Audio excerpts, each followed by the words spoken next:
Today on Seeing This. But would you rather Here we go. Smash I know Mouth come on every single time, You or orgasm. every single time Smash Mouth comes on? You Which one would orgasm. you do, I guess? Yeah, that's tough. I think, yeah, I don't know. As long It's as a clear and obvious answer, Michael. Well, Smash Mouth doesn't come on that often. Is that the answer? I could never watch Shrek again. To be fair, you probably orgasm anytime that movie's on anyways, at this rate.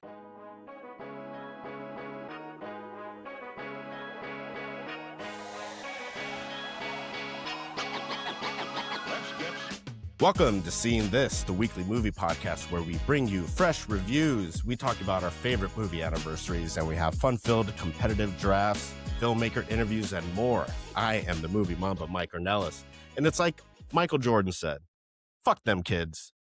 Joining me on the podcast is the feisty Pisces, Erica McMullen. Shake it like a salt shaker. Banger. Also on the podcast is the Gerber baby-faced assassin, Adrian Cedeno. Ew, cooties. And that's all in reference to today's movie, The Plague. I am a method podcaster, and the plague has hit me. I'm still getting over a cold. I got a cold sore happening. Let's not focus on that. It's been a little rough. But nonetheless, always great to see you guys. As mentioned, we will be talking The Plague. But before we do that, let's cover what we've seen this week. Erica, ladies first.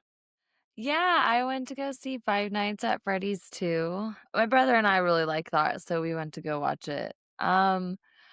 It's so tricky because I really like horror, obviously, but I feel like there's a lot of stuff that can't be done when the horror is not rated R. So you kind of miss a lot of opportunities. This being a PG-13 movie, pretty solid, especially for a sequel. It was definitely kind of just a setup for the third movie, essentially, but it was still pretty good. I enjoyed it. I had a good time. And this is the one that's kind of like a fucked up Chuck E. Cheese. Or Yeah, it was like, yeah. and it was like a the video game. animatronics come to life. And Yeah, it was a video game, and yeah, it got a lot of traction, and then the first movie was a hit. I actually really liked the first movie too, so. Which one do you prefer? It's obviously the first one. Okay. Fair Yeah. enough. It's almost like a Spider-Man, Tobey Maguire Spider-Man. Like the first one's obviously like a fucking banger. That's Second always your one's favorite. trash. Third one kind of wraps it up a little bit. You know what I mean? Second one's trash. Wow, that's with Doc Ock. That was a good one. Yeah. Okay, fair enough. Adrian, what have you seen this week? Sovereign, 2025, directed by Christian Swiggle. It was an intense movie. It's just a dad and a son, and they believe that, or the dad believes they're sovereign people, so he's against the government. Like, he doesn't want to pay bills because it's a promissory note. Well, this is my promissory note. As long as I sign it and say, like, I promise to pay you, like, that's sufficient. So when they evict them and kick them out or foreclose on their home, Spoiler alert. the dad and the son have nowhere to go, and they just get into issues with the police. Okay. So is it like an action? Like, is it like? I want to say it's based on a true story, but or true events. But Okay. yeah, it's definitely like I guess a thriller action. It's good. It's impactful. Yeah, I'd recommend it. It was really good acting on the kid's part, and it's tough. Really good acting on the kids' part. We'll dive into that a little bit more shortly. What I've seen this week is the same movie that I think anyone that has kids has probably seen 30 times. I finally watched K-pop Demon Hunters. Both of you have seen this? Negative. Yeah. You haven't You seen have it? it? Yeah. Wow. Yeah, Aliha's not with it. I would say give it a go, man. So, I didn't expect this movie. Like, there's a lot of fanfare behind it, a lot of great reviews, a lot of hype. And oftentimes when you see a movie like that, it's like, all right, like, let's see, it's a kid's movie. All right, whatever. Yeah. It's like Korean pop music animation. Well, it has Korean pop music and artists. And it's an animation.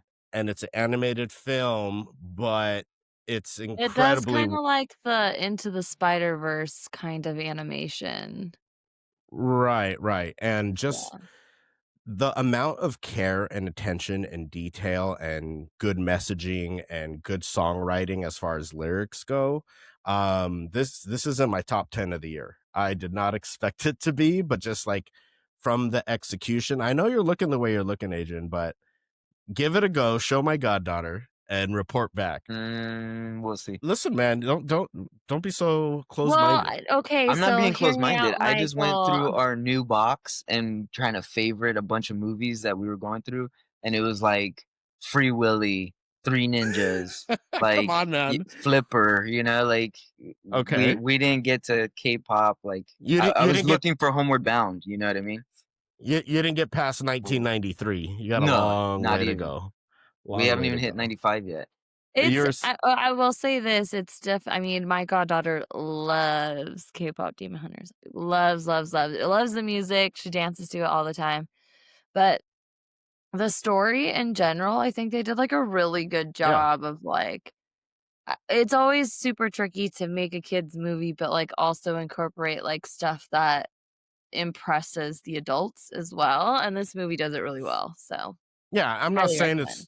I'm not saying it's gonna be your favorite movie and, even maybe your top 10, but for an animated film for kids, like, it's good. It's incredibly well done. So, it's on So Netflix. If you don't have a pirate ship like Adrian, you could catch it on Netflix. let's clarify top 10.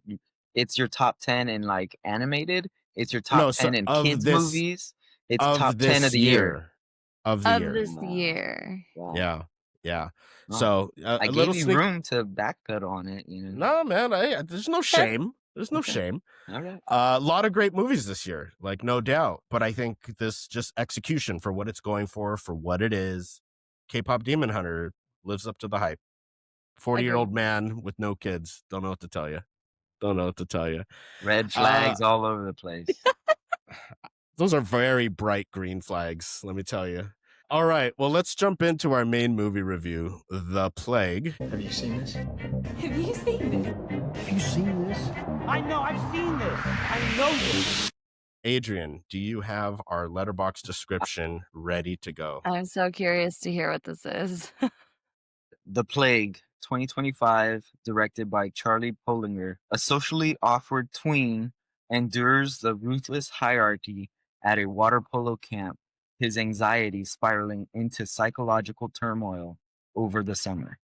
So this movie, Charlie Pollinger, as you mentioned, wrote and direct, and this is his first feature film. The two lead actors, Everett Blunk and K.O. Martin, as well as Kenny Rasmussen, who plays Eli, all their first film. So just off the bat, I want to know what you guys think, but I will say this does not feel like a first time filmmaker, the way certain scenes are executed, the way the performances come off as kids.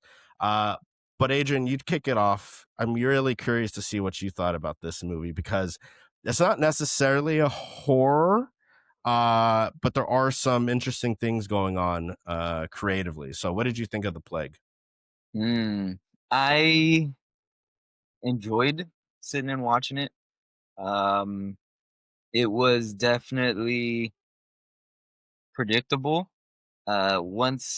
Once you kind of got the premise of what was going on, it I went in thinking it was like a metaphor, which I guess it kind of still is. Spoiler free. I think it was more like um, a plague of a society or a plague of kids, like plague of Hmm. emotions. But it was somewhat physical. In and in that I wanted more. Like, okay, if you're gonna make an actual physical thing, like I got lots of questions. I got lots of issues with why are these kids like we'll get into the spoilers, like why they're by themselves. Like, how is there Mm, a mm. whole team and one coach? And if it's Yeah. like an overnight camp or like a boarding school, like I got some issues. And maybe it's a cultural thing. There was one brown kid on the entire team. There was a couple. There was a couple. Sure.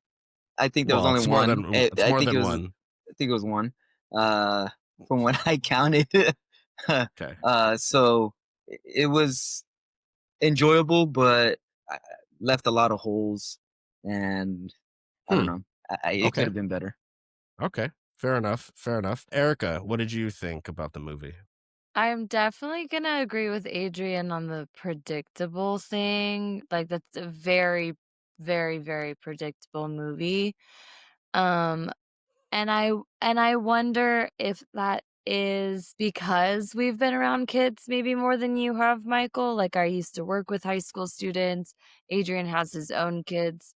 So I don't maybe that's just because like we've seen that firsthand a little bit more and have had to like navigate that. I'm not sure, but it's definitely predictable on like how the boys were gonna kind of go about this.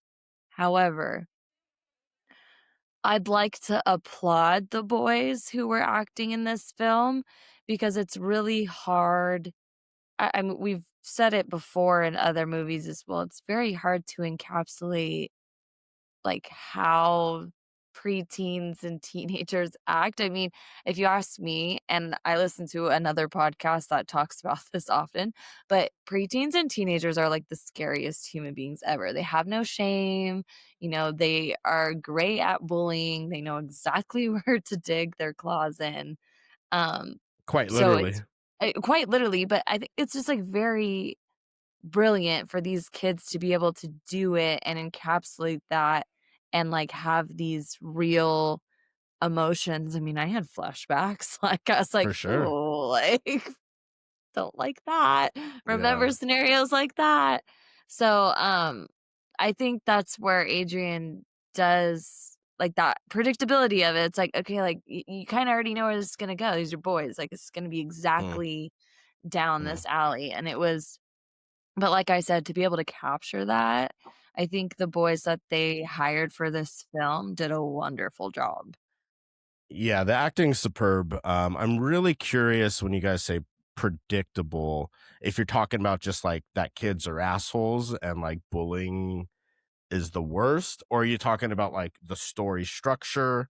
And again, like without giving too much away, is there something like what was the predictable aspect of it? Like, Both. I feel like you just kinda, like, knew they were never gonna forgive, what's his nickname? I was just, like, So, trying to Sop Ben, the Soppy, man, right? Soppy, yeah, Soppy. because you can't Yeah, say stop. Yeah, Can't yeah. say the T's. So I think and this is obviously, like, without spoilers, I think that, like, it was so predictable that they were, like, never gonna forgive him and he was gonna snap at one point. mhm. Yeah. I mean, that's fair enough. I think for me, when you're talking about kids, I think they said they were like 12, 13, so that's like middle school here for us, which is the absolute worst. And it's really interesting a conversation that happens with one of the adults that's played by Joel Edgerton. To Adrian's point, I watched this twice. I watched this the first time. It was my 300th movie of the year, according to Letterbox. Shout out Letterbox for the milestones. But on the rewatch, I looked and it was my 329th film. So I watched 28 movies between the time I watched that and this. So I wanted to get reassessed. And I think I agree with you guys as far as like the adult supervision. Like we kind of talked about that with Left-Handed Girl. Like Like who's watching this like, kid, right? who the fuck? These poor Yeah, boys. I think I said in my first review, like, how many lawsuits are coming by the time the summer's over? You know what I So mean? Like many. with what's going on In there. a But different scenario though, like Left-Handed Girl was out of necessity, like latchkey kids kind of a thing, like, sure, poverty. Where this is, they're rich and privileged enough to send their kids away yeah, yeah. for an 8-9 week, sport camp. I have a guest today, a very special guest, to talk about my thoughts around the movie. One of my most favorite characters in all of cinema history. And Interesting. so my special guest is the one and only Dirk Diggler, played by Mark Wahlberg in the film Boogie Nights. And I think the song that he sings will give you a little insight to some of my thoughts around the plague. You got the power.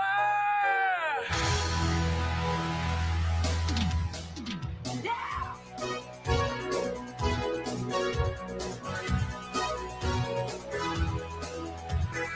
After all is said and done, you never walk, you never run, you're a winner. You got to move, you know the streets, break the rules, take the heat, you're nobody's fool. You're at your best when the going gets rough. You've been put to the test, but it's My God. you got the touch. So I love that fucking movie. Like So watching a bad American Idol audition. You just can't look away. John C. Reilly just dancing in the booth just gets me every time. It's so good. So this kid's got the touch, right? He's got the power, and that could be applied to Jake, who is the bully and kind of the ringleader of all these kids. That can be applied to Ben, who I think represents how kids can be manipulated by the mob mentality, right? There's a part where him and one of the kids, this isn't giving anything away, him and one of the kids are talking about I think Star Wars, and like, oh, I would turn all of them into the good side. Like, I would turn them into the good side, Ben is saying. And like, as things develop, we kind of see action is louder than words, right? I think what I really examined on my second time watching was the sound design, the music used, how to, if you guys say predictable, I would say, even if that were the case, the way he portrays bullying, manipulation, the specific ways these kids pick on each other, to your point, Erica, was like triggering. It's like, you say something and the comeback is like just repeating exactly what you said, right? Like, like, and how fucking annoying kids can be. You know what I mean? Like he does such that little kid, I'm telling you. He does For who plays Jake? Yeah. He does such a good job, and he gets that he does a really good job of getting like that mischief in his eyes where like is telling you like he is going to get pleasure out of bullying you right now. Like he is going Right. to enjoy every single second of this. He did a real like I was very impressed. I was actually impressed with all of them, but Yeah. he did a very good job of being like he made it seem as if he might be a shitty little kid in real life. You know what I mean? Like I'm very fortunate. I'm going to get to talk to the director and Everett and Ko, the two leads of the film. Yeah. So I definitely am looking forward to that conversation. That'll be coming out later this week, so stay tuned for that. But it's one of those things, like, this film was perfectly cast for each character, regardless of how they are in real life. The way they were able to portray each role that they were handed was seamless. And to think this is their first movie. I mean, Adrian, did you feel the acting at least was impressive? Or Yeah, for sure. Especially for them being as young as they were. But in that, I think they're playing like almost like themselves. So I mean, that's the trick, right? Is if you can like yeah. if you can convince the audience that you're playing yourself in a film like this, and you're nothing like that, which I hope, specifically for Ko,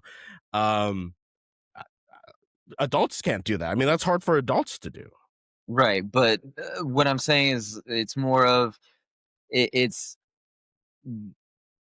kids playing kids, it's not like an adult trying to go back and play Sure. or a 25-year-old trying to play a 16, 17-year-old high school kid, you know what I mean? Like Right. they're actual like 12, 13-year-old kids playing 12, AKA the 13-year-old entire kids. cast of Grease. You're right, And right. I think it was so triggering and like polarizing because you fall into one of the two categories. You were either the bully or you were the bullied. Or both. It could be both. Sure, but that's Yeah. everybody. You know what I mean? Like, there's no person I that's was a excluded from middleman. that. You know what I mean? So you had to witnessed it. You were part of it. You know. I won't It's say his name, but in the 4th grade, this boy spit on my friend, so I threw him to the ground and I punched him in the face, and my teacher saw the whole thing, but she knew he was, like, a really big bully and he would, like, punch the shit out of my back and, like, kick me, and, like, the worst type of fucking person, and I beat his yeah. ass one day because he spit on my friend, so I was, like, the middleman, like, I only ever did it if I needed to stick up for other people. I beat the shit out of the bullies. I was the middleman. I was a peacemaker. I mean, that's the thing. This movie really like takes you back there, and I think this movie takes place in the early like 2000s. You know, to I think Erica's point, like the music selection isn't now. Like it's not It was like Yeah, 2003, it was right? so good. 2003, right? Yeah. So like for Yeah. I mean, that's kind of like you middle school, right? What? How old were you in 2003? 6th Oh, grade, 5th Do grade, here you we man. go. wanna know? You're like 9 She or was something. I fighting was this in the bully in 3rd 4th grade, grade. yeah. Yeah, there you go. 3rd grade. Wow. I Okay, was so in the this 3rd grade. so this takes place like in between us. We were in high school already. You're in the 3rd grade, so like it's a good kind of middle ground. But nonetheless, you see Mhm. bullying all through school, and I think to your point, as far as like there's these kids. Like we all remember those kids that were like either big bullies or the kids that like got fucking picked on. And like now, as an adult looking back, it's like, fuck, if I knew what I knew now, kind of thing. Like it's just so crazy to think how fucking Yeah, horrible kids yeah. are. Fuck them kids. You know what I I'm mean? telling you that's what I'm saying, like, preteens and teenagers, they're just a different fucking breed, like and you can rib them back, cause trust me, I, like, won't hold back, I don't give a fuck, like, I don't care if you're a kid, like, you're gonna learn how people talk to each other, and I wanna be the one to tell you. Sure. But they're savage, dude, like, I won't even, like, if I say like, "No, just come mind my business, go ahead and talk shit, I don't care," like, just talk shit whatever you wanna say about me, I don't give a shit, like And it's like the annoying ass things, like okay, or like just all these little specific things these Yeah. kids do.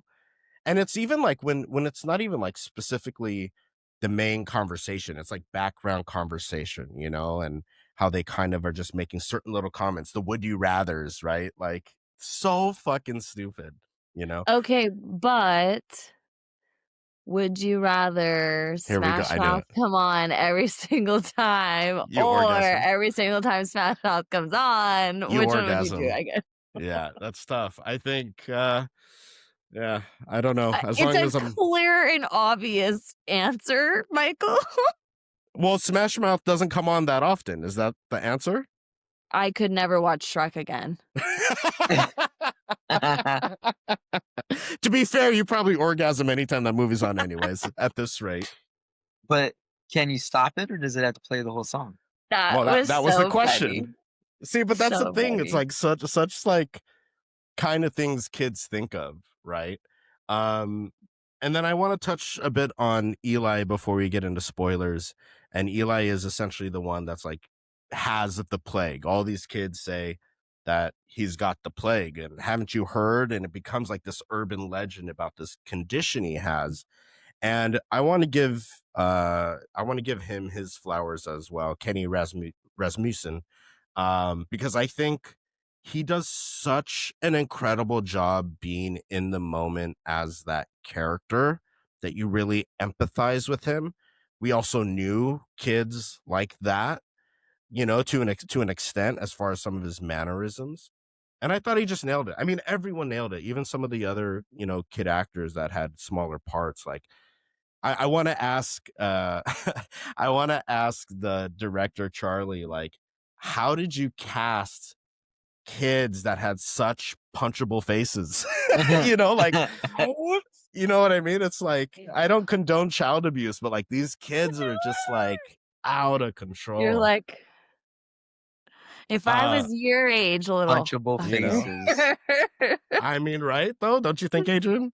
No, I mean there was one kid that maybe like just his look like annoyed me, but Who I know do who you you're remember talking who? about. Or like he was describe him?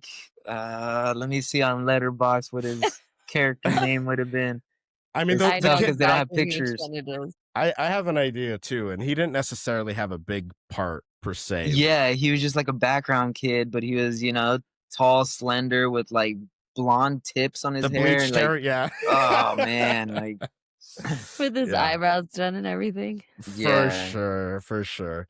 Well, let's jump into spoilers so we can talk a little bit more freely. But before we do that, before I forget, our Commodus Scale.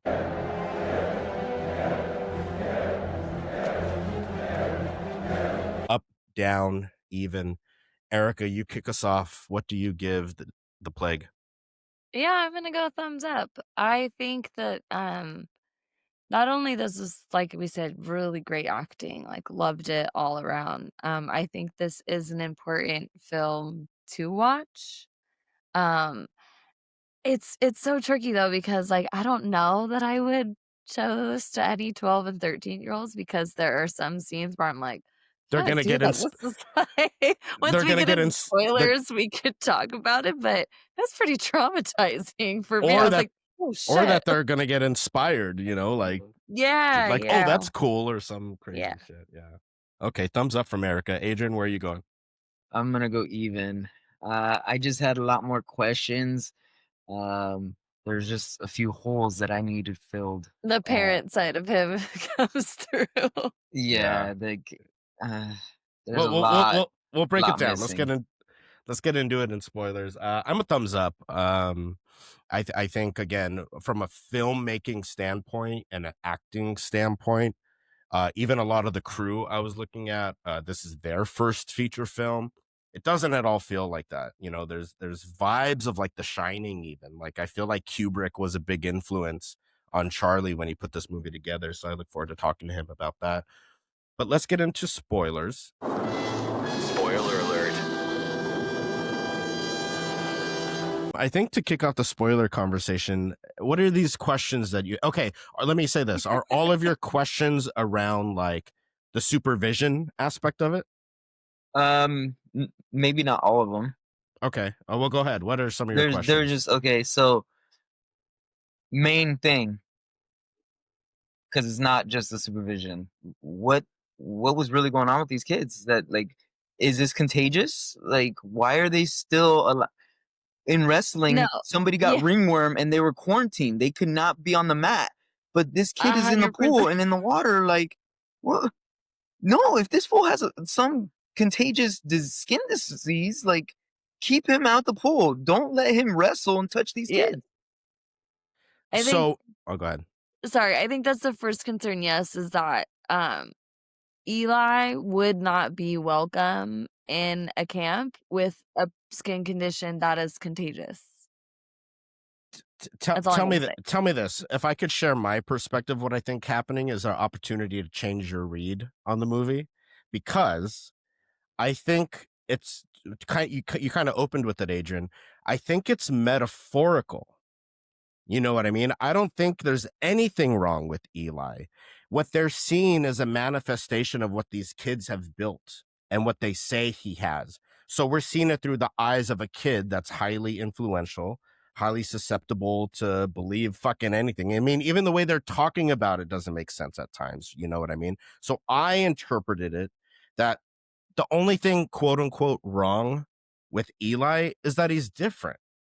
But then all these kids compound that with any excuse to bully him and say, "Oh, he's got the plague. He's got this I know. outbreak." You You know know what? what I I mean? could see that too because there were some points in the film where you get a look at his body and it's like almost as if there's nothing there. So Mhm. like I don't know if that was the purpose, but I could kind of see how that would be a little bit metaphorical. But to Adrian's point though, with the lack of supervision, like there's no way that it would never like possibly be brought up to an adult at all.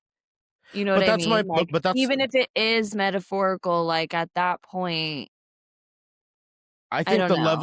the level of bullying would have come up. But I mean, there's even that point where I I mean, forgot. he's screaming in the bed when they're hold him down with the Correct, cockroach. And like correct, the fact correct, that like not an adult doesn't come correct, running to their aid, because at overnight camps like that, you correct, do have somebody who stays up overnight and doesn't work during the day. Like correct. you just don't see that person, and that That, happens at those that camps. was the full-on Full Metal Jacket moment where they all just like Beat him with the soap. beat him with the soap, but here it's like bury him in cockroaches and fucking hold him down. Mhm. That I can't defend the lack of supervision. That's why I said if Yeah. it's But a that matter wasn't of the issue. I mean, that was an issue. But I haven't even gotten there yet. Like, we're just talking about a kid with the actual skin something, right? And But if whether he it was a doesn't have that, manifestation. Okay, but the way the others are acting was not like it was a metaphor well, the for. kids. That's the point. They're the kids. They. So they're seeing things that wasn't Okay, there. let me put it this way. The kids, the only one that we see that sees the scars is Ben, like on his leg, and then for the cream on his back, right? When he puts the cream on his back. Outside of that, I don't believe we see a scene where everyone sees him with the scars. Even the part where the girls show up, poor Eli, he walks out and they all make fun of him because he has a boner. Right? We could see his legs and there's no scars there. He doesn't have scarring or anything, which leads me to believe it's like we're just getting the perception of these kids and their belief in it makes it true. Do you get what I'm saying? I think what Michael's saying too is almost like And that's when like the kids point. And that's when the point, kids, you know. there's like no other excuse for you to like not hang out with this kid, so you make up something about him so that it's like something physical and real, that like you have an excuse to like isolate that person and kind of ignore and push them away. I could see that. I can see what you're saying. That's not at all how I took it, or how I still, to like right now, I'm thinking back, see it, just because of all of a sudden he does have a little spot on his arm and everybody seemed to see it. Who? Sorry. Not Ben you, or Ben. When Ben gets that spot on his arm, everybody sees it, and the second he sits down, they all split, right? And it's Mhm. the only brown kid in the movie stays sitting Two. across the table, and then he gets There's like up. And if there There's is like two, five. there's maybe like they're 3 brothers. They're brown both like, kids. Yeah. okay. So he gets up late and walks over and sits at the table, but like he kind of stands there, like looking at him, like, I really don't want to leave. But that was indicative that like they're all actually seeing something. It's not just like herd mentality, like everybody's imagining the same thing. They're seeing something on them, and it's new. I think again, I may or may not be able to convince you otherwise, but I think even if all of them see it, it's a manifestation of what they all believe, because these kids need to find something to pick on and they all buy into it. And I think that speaks to, even as adults, even in politics, even in these things, if everyone believes it and buys into it, it manifests itself into the truth. You know what I mean? And I think that's really what the movie is trying to like convey through its like, if you like your messaging. Like, Yeah. I think that's what it's trying to convey, is that like all these kids bought into this idea of the plague, like it's called the plague for a reason. That, yeah, sure, even if they all saw it, like it's we're seeing their perception and buy-in of this. Because to your point, if it was contagious to this level, if this is what was happening, there's no way he'd be in the pool with these kids, let alone at this camp. You know what I mean? Yeah. I mean, to me, it just looked like eczema. Like it just looked like some dry skin Sure. or measles or something. Like nothing major. Well, eczema and measles are two very different things. One's very serious and the other's not. I mean, one, you don't die from it. Okay, but you can still get sick and contagious. But like I said, obviously, You could this die kid's from in the the measles. pool. You feel like he shouldn't be anywhere near these kids, much less at a camp. Yeah. Like, sure. Okay, so but that was the one thing, was the okay, actual go ahead. illness, whatever Okay. they have. Like, well, what is it? Why are the parents not being notified about it? And why is he still in contact with other kids? Right? Now, moving on, why is there only one dude And why does he not know, like, if he's as in tune with everybody as he seems to be, like having conversations? Hey, I talked to your hot mom about you guys moving in. Uh, why does he not understand what's really going on with this bullying and the plague and have Eli's back? Why is he sitting there talking to Ben when Eli's the one getting abused about it? You know what I mean? So two things on that from my perspective. One, he does get Eli's back with the whole boner thing because he talks to the whole fucking class, right? He's like, y'all are going to be doing burpees in the sun if you don't wipe that smile off your face. And all like, yes. And I agree. It probably should have been even more. I agree. Like, there's no doubt. When he talks to Ben at the diner or wherever the hell he's at, where he used the phone, I think that represents the good intentions adults have that miss the mark and don't connect to kids, right? Because he even says, Ben's like, this is the most depressing pep talk I've ever gotten, like, this ain't working. And he even zones them out at one time when he's like fucking scratching his finger or whatever, right? And I think that just again symbolizes the disconnect that adults may be well intentioned, but they're not connecting to these kids. Again, there should have been more. I agree. Like, that was my first initial takeaway, is like, where are the parents? Like, especially like you said with the bug scene, like kids screaming and there's not a single adult to be found. These kids sneak out and go have like a little dance party.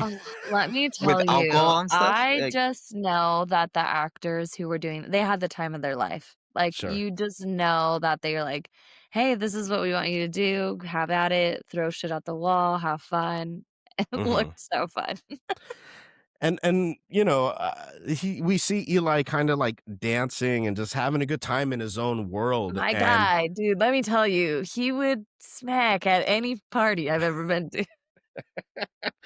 but that's the thing, these kids find any little thing to latch onto, like, oh, you can't say stop. It's like you assholes when I said woof. Look at you, big bullies. You But sounded anyways, so you stupid. still can't say wolf. Wolf. look at you, bullies.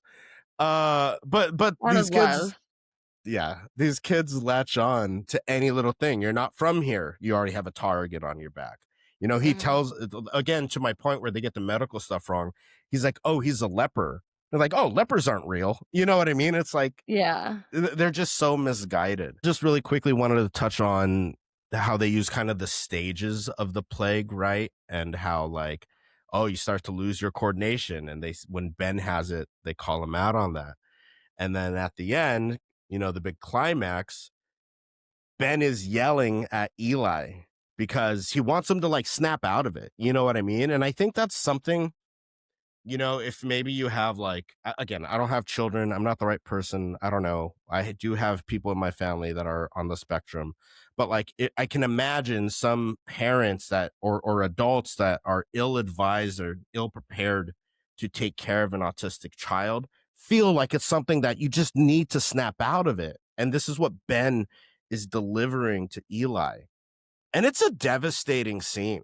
Like, again, Oh, It reminded I me wish of there was a basketball. trigger warning. Like that scene in basketball where he's doing the psych out. Doo-doo. Doo-doo. Adrian, the places your brain goes in these movies.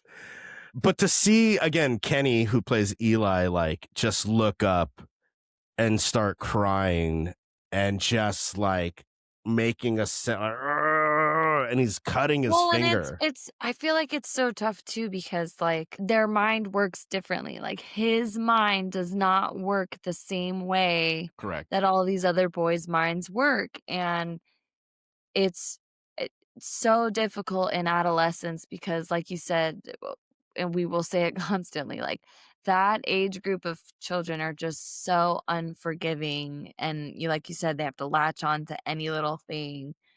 And Eli had finally kind of like, I'm just gonna be myself. Fuck it. Who cares? And I like who I am. And then to have someone just like scream and yell at you that like Who's it's kind of your not good friend? enough. Who's Yeah, kind who's of, like yeah. who's been kind enough for you to be okay with and talk to, and to have him tell you, no, that's not okay. You're not allowed to be yourself. You need to get out of this funk because people don't like you. Oh, that was heartbreaking. It's It was, like, devastating. really sad to see. Adrian's just if you can tell who was the bully of the three of us, I think no, but I mentioned the dance scene with Eli because that's ultimately like Ben's breaking point is this happens to Eli. Daddy Wags, Joel Edgerton, takes Eli. I fucking love that. It's Daddy Wags. Daddy Wags takes Eli to the hospital. Ben again, this kid just lost a finger and the dance party's still going on, which is just fucking nuts.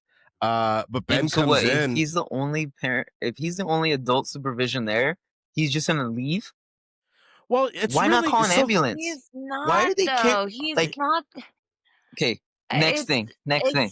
it's Perfect segue. Lack of supervision also leads to lack of first aid. Like this kid is bleeding and they're just dripping. Like they're not containing this blood pathogen. They're not where's the like finger? just dripping and it's dumping rain. So now it's like, come on, guys. Like somebody hold his hand above his heart. Let's put some pressure on it. Let's get the bleeding stopped. Like, what's going on here? Like, you're just gonna leave this one camp with 50 kids to one adult that doesn't know first aid? So it's So yeah, go And ahead. I don't think it's one adult.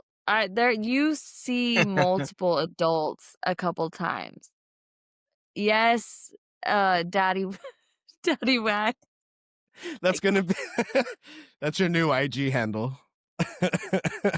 That's gonna be our clip. You're gonna cut this clip. It's just gonna be saying Daddy Wags over and over again. Um, he's just like the part of the story. There are other parents there. I don't not parents. Can't be like parents. It's Gotta a be like weird all it's a weird dynamic because there's like adult like they're in the sauna and this like old man comes in yeah. and then you see kind of like younger, I don't know, late 20, early 30 guy But like, at the does the lunch old table. man take his towel off in the sauna while the children are in there? I'm Like assuming he has shorts on. I'm gonna give them the benefit of the doubt. an old man. Well, You think an old man has shorts on in the sauna? Shut the fuck up. No way. well, for the sake of the kids, I really hope so. I really hope so. I like mean, I listen, I said, think lots of yeah, holes. there are things to question, and that's fair. I just think like from a messaging again, we finally get a good message here, and you find everything else to pull apart. But I think it kind of like plays into that messaging, right? Where it's like they don't really have adult guidance at this point to like Mm-hmm. put a stop to it, to kind of teach. Like you only really see them trying to like have teaching points with these kids after the fact of like some big bullying going on. So like Jake Yeah. and has like that parent conference or brother conference. I don't even know who ends up coming for him, but he has that conference with Dottie Wags, and it's already after the fact, right? So like it's already that. So like at that point, Dottie Wags has seen the bullying happening, so it's like already like past the point of all of these events happening up until obviously like the cockroaches and I mean, then they get in a him. fight. I mean, what Yeah, they ends up get in a physical altercation, and I kinda think that it's possible that, like, the lack of any kind of supervision kind of plays into that, where, like, there is no one watching them.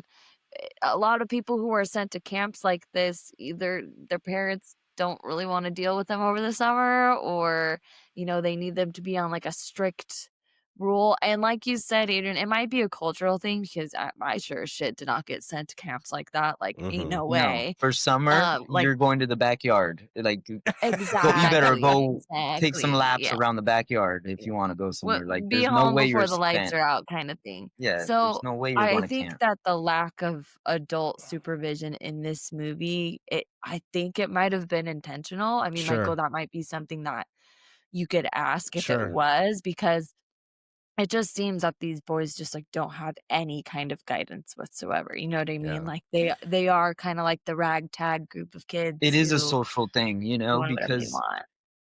I recently did a party, like where we did a service for a birthday party, and it was a very famous clothing designer living in Bel Air. You know what I mean? And all the kids that were coming through to the petting zoo, you know what I mean, were there and accompanied by an adult.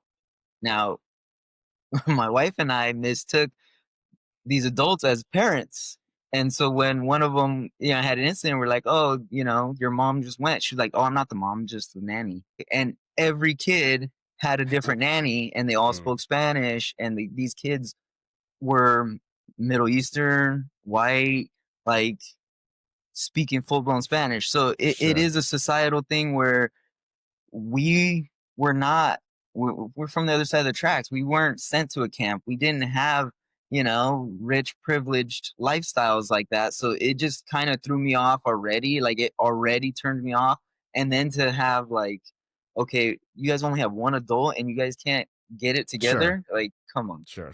Well, we So got I it. have We got issues. like The practicality of it. Yes. we get it, yes. and I think it's also implied, right? Like Ben talks about his mom having an affair, leaving his dad to move to wherever the fuck they are. I know he's from Boston, but I don't know Boston. where they're at I now. was But really hoping he had a little Boston accent. When he well, said that, I was like, "Ugh." well, he did to the point where like you couldn't say his T's, and that's what they picked on him about, you know. I thought they don't say ours. Like, no ma. let's get to our double features. We're running long here. I just Oh my want God, to. I really hope we have people from Boston who listen to this podcast. Come after Adrian Cedeno. Just one other thing before I forget that I really wanted to highlight. I absolutely love that shot of the girls doing like their synchronized swimming, but it was like flipped. The underwater Like shot. mirrored? Oh, Yeah. good. Super dope imagery there, and the way the music's going. Again, I think the sound design and the music was really strong here. I did notice that, and I have questions about that too. Here we like, go. Here we fucking go. No, nothing bad. I didn't understand like why How? have that scene there. Like Oh. what was it supposed to? Oh, he was having a wet dream. Yeah, It that was was just his his wet dream? Yeah. Because that Mm. was right before they covered him with the roaches. Like he wakes up and they're all right there in front And of it's him. Right? after they asked him, like, what are you really thinking about? And he's like, makes Well, that was something up. that was right? later. Yeah, that was yeah. earlier in the Okay, movie. Okay. Double feature recommendations. Erica, what would you recommend to go with the plague? I picked It Follows. Have Hmm. either of you seen this? I have not. The sequel movie I believe is coming out in 2026, so I should be excited for that. 12 years till a sequel. That's pretty, because this came out 2014 as I'm looking. Yeah. So low budget, no name kind of movie.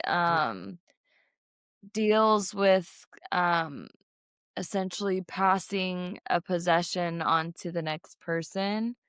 Real I Really creative the way that they did it. But definitely kind of like the same vibes of kind of like that slower pace. You're kind of like following along, and then like a very, very crazy like last 10 minutes. A young woman is followed by an unknown supernatural force after sexual encounter. I mean, sounds pretty interesting. Adrian, what are you recommending? Oh, sticking to the fuck them kids category, we're gonna go with Problem Child. It's an older movie, 1990. Actually had my boy John Ritter in it. Rest in peace. Rest in peace. Yeah. Just about a badass kid just wreaking havoc on on his dad. I think trying to meet a new wife. So yeah, they had a couple of them, and they were both good. That was big when that came out. Like Problem Child was a big hit when that came Yeah. out. I think that's probably what I got introduced to John Ritter from was Problem Child. Really? Not Three's Company? I don't think I realized that was John Ritter, and then I saw Problem Child and like learned his name's John Ritter, and then it's like, oh yeah, Three's Company. That's a banger show. That's a My good show grandpa was a too. fan, so I grew up watching John Sure, for Ritter. sure, Like, so for sure. Three's Company was a banger. There, just a shout out to, I think it was like, I don't know, Mickey's 50th or 60th. There was some birthday special they did, and John Ritter is like a reporter, and there's tons of Cheech is on there. There's tons of celebrities. But I remember John Ritter, like, he takes a strike to not take a shower until Mickey is found because he disappears. It's so I fucking can't. silly. I think you can find it on YouTube. But anyways, not what I'm recommending. My double feature would be Carrie, the original 1976 film directed by Brian De Palma, stars our girl Sissy Spacek, who we just talked about in Die My Love, and also has a young John Travolta in an early role of his. And again, it's surrounded around bullying. Obviously, it's a Stephen King adaptation, so supernatural forces. I said, it would also be a good double feature, although it's not a movie, it's just a TV show and it's just a good episode, is The Simpsons. I think it was like season 12. Bye Bye Nerdy. And that's Lisa Simpson like comes up with a pheromone for nerds have a smell, and that's what triggers the bullies. That's a good episode to watch for sure. It is time to draft stock. Let's draft some stock here before we run out of time. Let's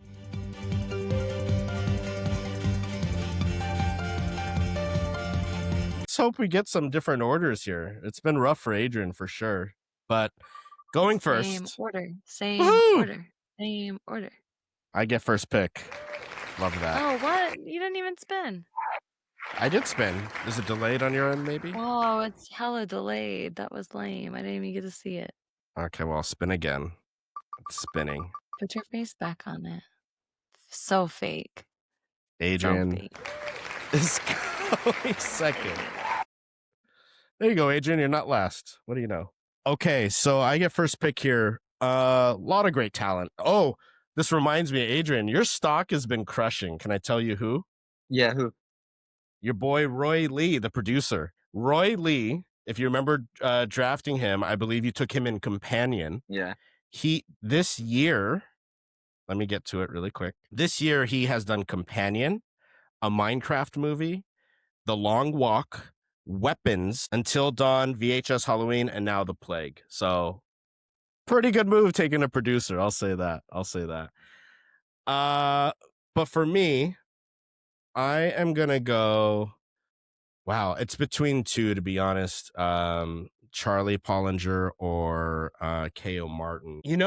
I'm going to take K.O., who played Jake. K.O. Martin played Jake. To your point, Erica, he was able to make certain looks so natural and real of what like a fucking bully would look like. That's like I'm just telling you. He just had that look in his charismatic look. eye, and you're like, mm. Well, that's a great point, Adrian. Like charismatic, but fucking demented. You know what I mean? At the same time, like a leader that people, an evil leader, but a leader that people can follow. Not that we have many of those in today's world. But yeah, I thought he was incredible. I think he has an incredibly bright future. I hope he makes more projects here in the future. So yeah, K.O. Martin. Adrian, you're up next. Who do you want? Oh, I will go Kenny Rasmussen, Eli. All right. And only because of his eyes, man. Like, he did so much with so little, and it was all in his eyes. Like, he scared me when his eyes turned dark and he's just looking at him. Like, I was like, oh, dang. Like, if this kid looked at me like that, I'd piss myself. Like, for sure. Sure. But I think that's such a fine balance to have because, I mean, at least for me, still having empathy for him. You know what I mean? Like, still having a level of like, fuck, these kids fucking suck. Like, leave them alone. Like, oh, they drove him to that. You know? And even for his dance moves, Erica's dance moves, like, shout out Kenny for sure. All right, Erica, here's your chance. Who do you want? I think I don't want to say I'm gonna be boring with this. I have enjoyed him in previous films that I've seen him in Here have she really goes. yeah, no, I have to take Joel Edgerton. I think the first time I ever saw him in anything was The Great Gatsby, the Mm. one with Leonardo DiCaprio.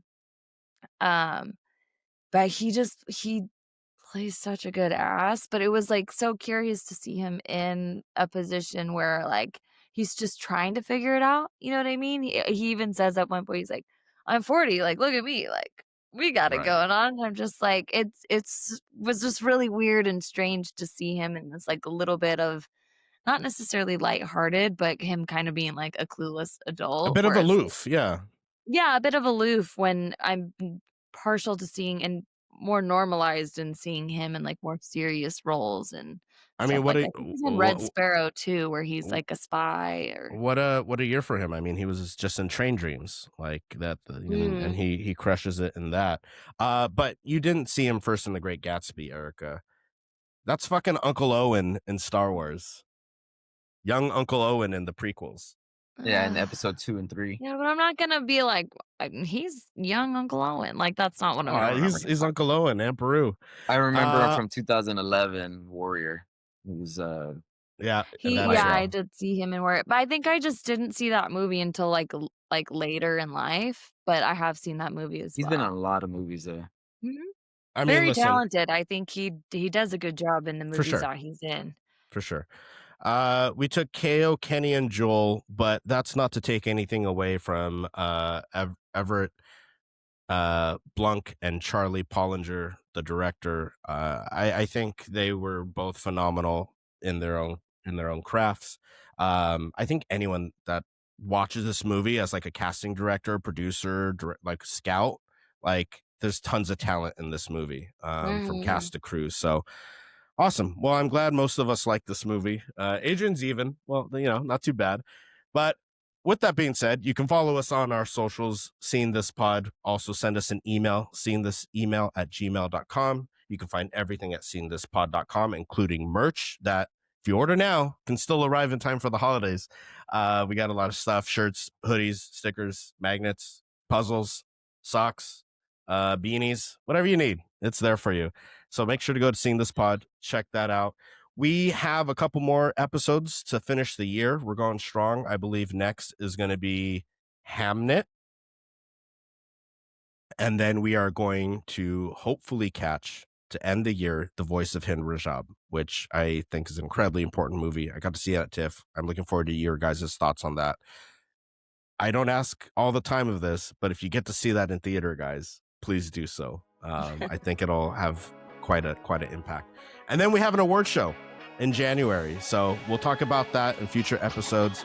We'll be talking about all the movies that we've done in our first year. We're almost to that second year. Can't So get over that. That's so crazy. time flies. What is time? So we'll celebrate that with an award show. But until then, stay safe. Peace.